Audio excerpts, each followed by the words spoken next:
স্বাগত একুশে বিজনেসের সঙ্গে আছি মহিমা পলি। ঢাকা স্টক এক্সচেঞ্জের লেনদেন সমাপ্তি হয়েছে আজকে, আপনারা জানেন, এবং আমরা যেমনটা দেখছি আজকে কিন্তু দিনের শুরু থেকে শেষ পর্যন্ত একটানা ভালো একটা ট্রেন্ডের মধ্য দিয়ে কিন্তু লেনদেনের সমাপ্তি হয়েছে ঢাকা স্টক এক্সচেঞ্জ এবং সূচকের বেশ কিছুদিন পরে ৫,০০০ পয়েন্টের ঘরের সূচকের উত্থান আমরা দেখতে পাচ্ছি। আমি যদি এখানে একটু বলি যে গত ৪ নভেম্বরের পর আজকে কিন্তু সূচকের অবস্থান ৫,০০০ পয়েন্ট হয়েছে। গত ৪ নভেম্বরে সূচকের অবস্থান ছিল ৫,০১৯ পয়েন্টে, সেখানে কিন্তু আজকে আমরা দেখতে পাচ্ছি যে ৫,০০০ পয়েন্টের আজকে অবস্থান রয়েছে এবং আজকে দিনের শেষটা হয়েছে ৫,০২৪ পয়েন্টের মধ্য দিয়ে, যেখানে প্রায় ১০৯ পয়েন্ট সূচক বেড়েছে। আমরা যদি শতাংশের দিক থেকে একটু বলি যে প্রায় কিন্তু ২.২১%, ২.৫%-এর মতো কিন্তু ডিএসসির প্রধান সূচক আজকে বেড়েছে। তো বেশ ভালো একটা উত্থানের মধ্য দিয়ে কিন্তু লেনদেনের সমাপ্তিটাও হয়েছে এবং টার্নওভার যদি বলি ৬৩৪ কোটি টাকারও বেশি লেনদেনের মধ্য দিয়ে আজকে লেনদেনের সমাপ্তি হয়েছে। গত ১৪ অক্টোবর ৬০৬ কোটি টাকা লেনদেন ছিল ঢাকা স্টক এক্সচেঞ্জে। তো সেইখান থেকেও কিন্তু লেনদেনের পরিমাণ আজকে অনেকটাই বেড়েছে এবং বেশ কিছুদিন পরে এই যে লেনদেনের যে একটা গতি, এটাও কিন্তু বাজারকে বেশ ভালোই একটা প্রভাবিত করছে। আমরা দেখতে পাচ্ছি যে আমরা যদি সেক্টর ওয়াইজ লেনদেনের কথা একটু দিন শেষে বলি, সেক্টর ওয়াইজ লেনদেনের মধ্যে সবচেয়ে বেশি টার্নওভার ছাড়িয়েছে টেক্সটাইল সেক্টরে।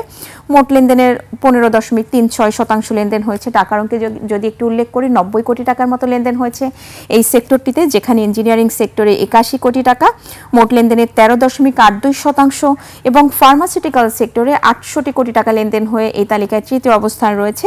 ১১.৬১% লেনদেন করেছে মোট লেনদেনে। তো ঢাকা স্টক এক্সচেঞ্জে কিন্তু আজকে ভালো একটা উত্থানের মধ্য দিয়ে কিন্তু লেনদেনের সমাপ্তি হয়েছে। দর্শক, পুঁজিবাজার নিয়ে আমরা কথা বলবো এনএলআই সিকিউরিটিজের চেয়ারম্যান ব্যারিস্টার রেদওয়ান হোসাইনের সঙ্গে। আপনাকে স্বাগত আমাদের আজকের অনুষ্ঠানে। জি, আপনাকে আসসালামু আলাইকুম।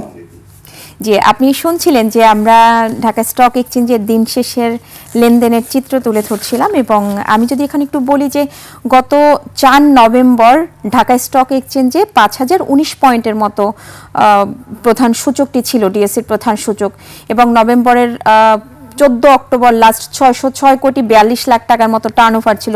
কিন্তু এই যে বেশ কিছুদিন পরে কিন্তু আমরা টার্নওভারও বেশ ভালো একটা গতি দেখেছি এবং সূচকও সেই আবার ৫,০০০ পয়েন্টে কিন্তু উঠে এসেছে। যদিও ৫,০০০ পয়েন্ট খুব একটা ভালো কিছু না, কিন্তু তারপরে সেই ৪,০০০ পয়েন্টের পরে আজকে বেশ ভালো একটা গতির মধ্য দিয়ে কিন্তু লেনদেনের সমাপ্তি হয়েছে। এটা কিভাবে দেখছেন? পজিটিভ কিছু কি আমরা দেখতে পাবো? অপেক্ষা করছি সেরকম কিছুর জন্য? জি, ধন্যবাদ। আপনি রাইটলি আজকের মার্কেট অ্যানালিসিসে আপনি বলছিলেন যে 4 নভেম্বরে আমরা সূচককে দেখেছিলাম একটা ভালো অবস্থানে। তারপর থেকে মার্কেট বিভিন্ন কারণে মার্কেটের স্পেশালি ইন্ডেক্স আমরা যদি বলি, ইন্ডেক্স একটি বড় পতন আমরা দেখেছিলাম, বেশ শার্প ফল।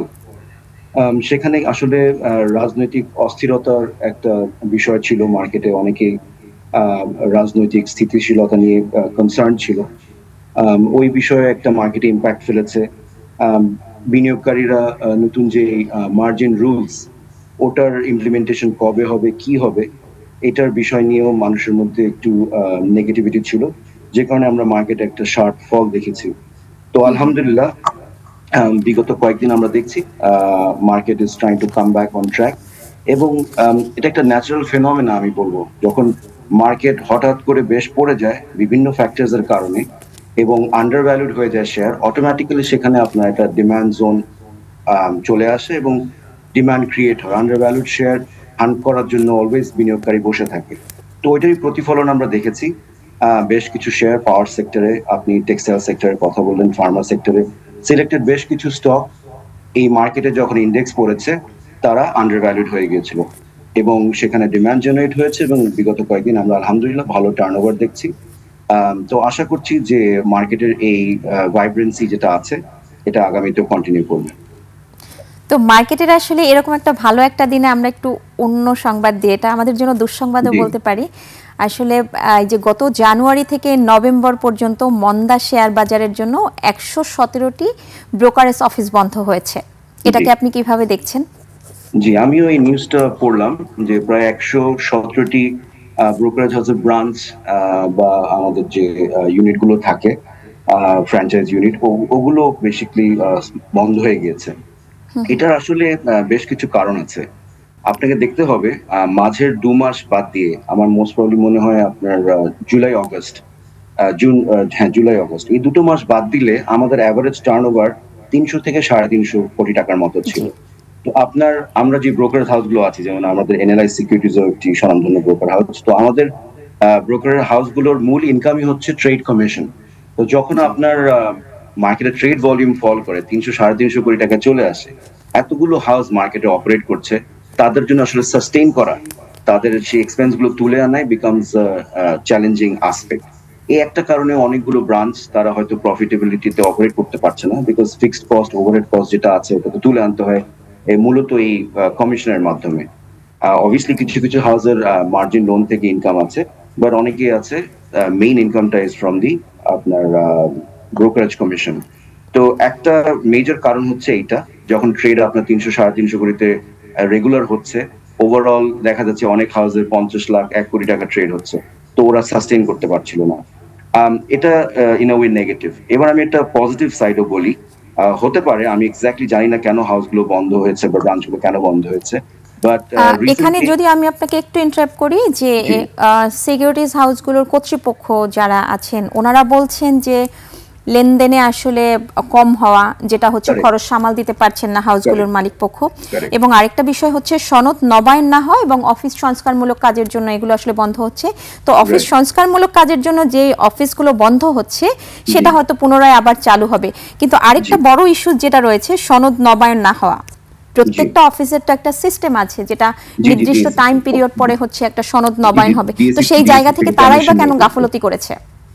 এটা বিভিন্ন কারণে হতে পারে, আমি এক্স্যাক্টলি জানি না কি কারণে এই প্রবলেম গুলো হচ্ছে from the end of the brokerage house এবং ডিএসসি, বাট আমার মনে হয় এটা মেজর কোনো প্রবলেম না। পুরো মার্কেট স্লো থাকার কারণে অনেকে হয়তো এই বিষয়ে স্লো ছিল, বাট আমি আশা করছি এইটা ফিক্স হয়ে যাবে। তো আমি যে পজিটিভ কথাটাতে আসছিলাম, যে ব্রাঞ্চ শ্রিঙ্ক করার, যেহেতু প্রফিটেবিলিটিতে ব্রাঞ্চ চলতে পারছে না, তো অনেক ব্রাঞ্চ ক্লোজ করলেও আমাদের বেশিরভাগ ব্রোকারেজ হাউসগুলো কিন্তু আপনাকে খেয়াল করতে হবে এখন ডিজিটাল ট্রান্সফরমেশনে চলে গেছে। ডিজিটাল ট্রান্সফরমেশন বলতে কিন্তু এখন কিন্তু আপনার হাতের মুঠোয় মোবাইল অ্যাপের মাধ্যমে মানুষ ট্রেড করতে পারছে। তো জি। আপনার ফিজিক্যালি একটা ব্রাঞ্চ থাকার প্রয়োজনীয়তা দিন দিন কমে আসছে। আপনি যদি আজ থেকে 10-15 বছর আগে যদি দেখেন, বা ইভেন রিসেন্ট পাস্টেও আপনি যদি দেখেন, বিনিয়োগকারীরা দেখা যেত হাউসের সাথে কানেক্টেড থাকতো, হাউসে বসে ওনারা ট্রেড করতেন। তো আমরা জি। ওই জায়গা থেকে we are moving towards digital transformation. তো physical presence of the house প্রত্যেকটা এরিয়াতে, এটা নেসেসিটিটা কমে আসবে, এবং হাউসদেরও সাস্টেইনেবল হওয়ার জন্য ব্রোকারেজ হাউসগুলোর কস্ট কমিয়ে আনতে হবে।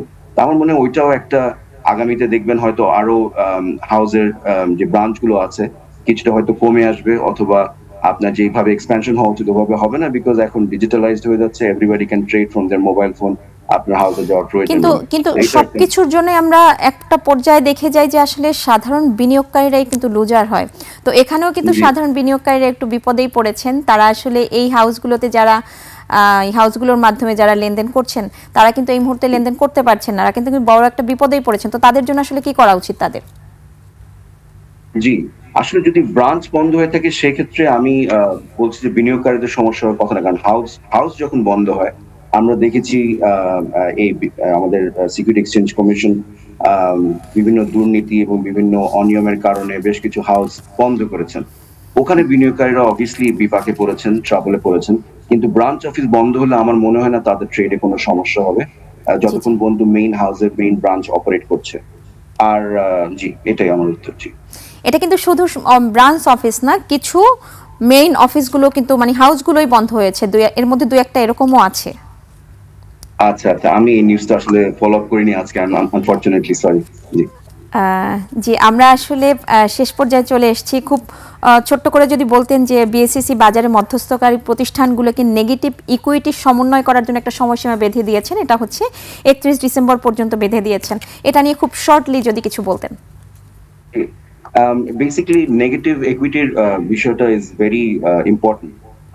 আমি দেখেছি প্রত্যেকটা হাউসেরই এই যখনই আপনার মার্কেট যখন ফল করে তখন এই নেগেটিভ ইকুইটির প্রবলেমটাতে পড়ে গিয়েছে। মূলত আসলে আমাদের বাজার বেশ অনেক বছর আর্টিফিশিয়ালি ফ্লোর প্রাইসের মাধ্যমে যখন আটকে দেওয়া হয়েছিল, ওটারই একটা, আমি কি বলবো, রিপল এফেক্ট আসলে এসেছিল মার্কেটে, যে মার্কেটে একটা শার্প ফল হয়েছে।